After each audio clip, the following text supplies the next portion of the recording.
السلام علیکم و رحمت الله و برکاته.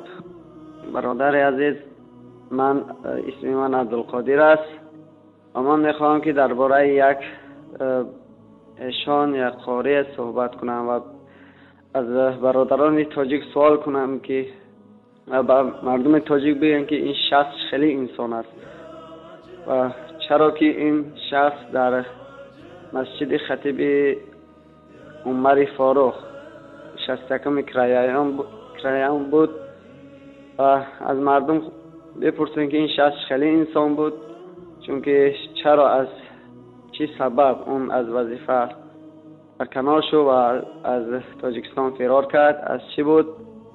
از مردم پرسان کنن آیا این پیغام خلاف دین اسلام صحبت میکرد یا خوب صحبت میکرد.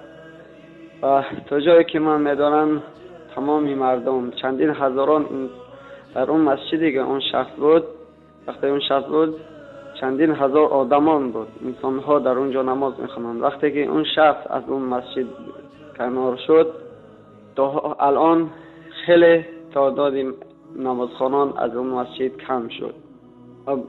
میخوام بدانم که این مردم که درباره همون شخص یعنی معلومات میخوام از مردم بگویم و میخوام عکس اون را روان کنم از مردم پرسان کرده شود.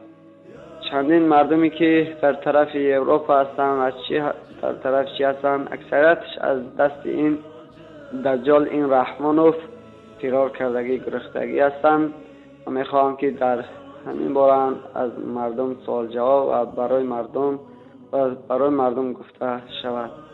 السلام علیکم و رحمت الله و برکاته.